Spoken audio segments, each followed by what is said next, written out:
Hello, and welcome to our presentation on integrating the arts. Today, you'll be hearing from Miranda Perry and Jackie Weeks, the music teacher and art teacher at Roebuck Elementary School. You may be asking these questions. Why should I incorporate the arts into my classroom? How? I am not artistic or musical. How do I incorporate the arts? And when? There is not enough time in the day. When would I incorporate the arts? Well, we would love to help you with this.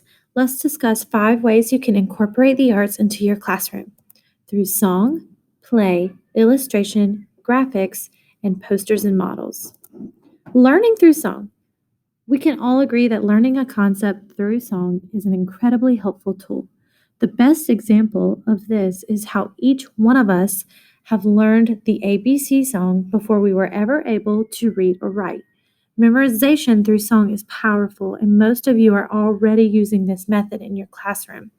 However, I wanted to present you with a method that isn't so obvious. Did you know that you can use popular songs to teach concepts that you are already learning about in your classroom?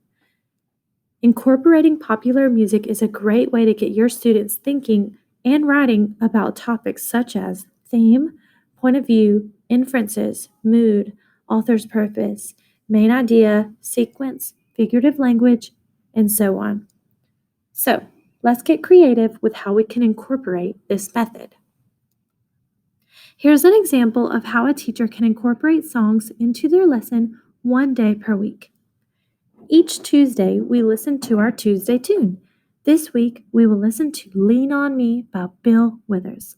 The teacher will guide a large group discussion about concepts such as mood, theme, point of view, and author's purpose during the morning ELA time. If you communicate your plans with the music teacher, they may also be able to use the same song to teach concepts such as beat, rhythm, and dynamics. Here is an example of how a teacher can incorporate songs into a week-long lesson. As you see, there is a theme for each day. Mondays are called Mark It Up Monday. Students would listen to the song while looking at the lyrics. Students would be asked to mark anything that interests them or draws their attention at first glance. Tuesdays are called Think Tuesday. Students would listen to the song while circling the lyrics that caused them to think or recall a memory. Students will write a journal entry about what the lyrics made them think about or what they reminded them of. Wednesdays are called Words Wednesday. Students would listen to the song while underlining the words that they may not know. Students will research or define the word and write a journal entry about what they discovered about those words. Thursdays are called Theme Thursday. Students will listen to the song and then study the lyrics. Students will be asked to discover what the theme or the message of the song is. Students will write about the theme in a journal entry. Fridays are called Free Friday. Students will listen to the song and write an entry about the song and or any aspects of the song that interest them. Another way that we can incorporate the arts into your classroom is by learning through play.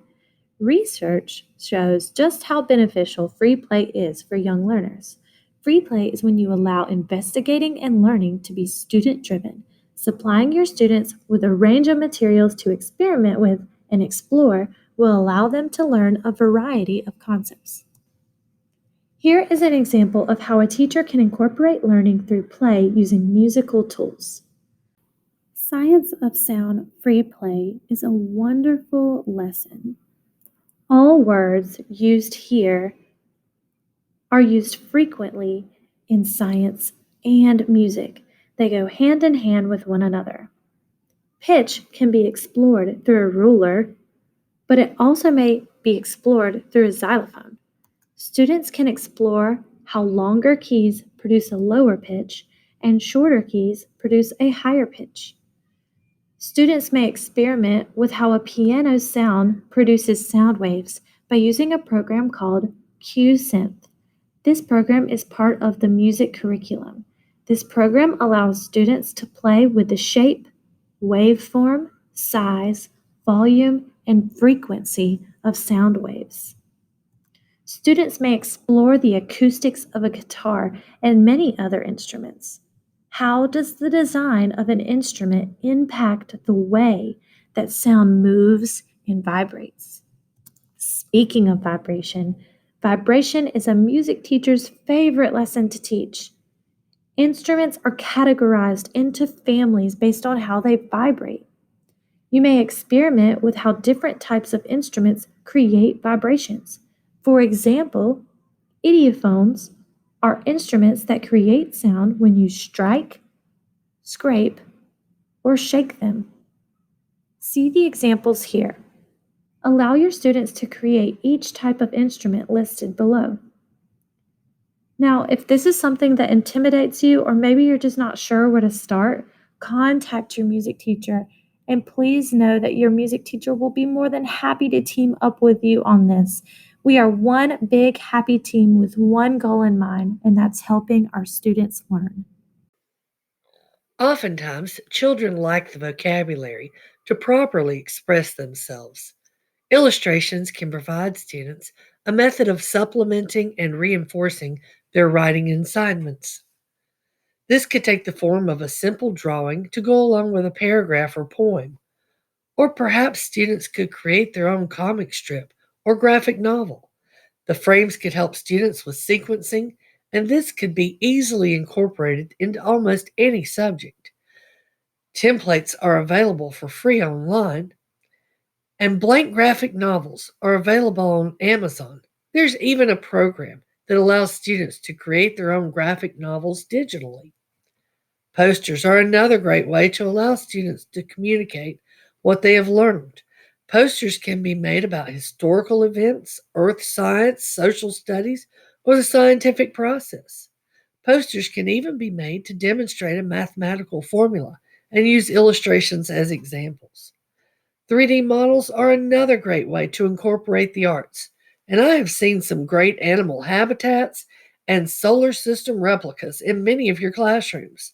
I love that creating models automatically combines art with engineering, and I love that we can easily add science and social studies into the mix.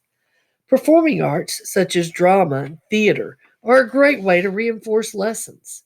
When students write their own skits or songs and perform them, they are strengthening their own knowledge and the knowledge of their peers. For those who may be too shy, perhaps creating some simple puppets and performing the skit through them may be a more comfortable assignment. You can also check with Miss Cameron. She has lots of resources as far as theater goes and is more than happy to share them.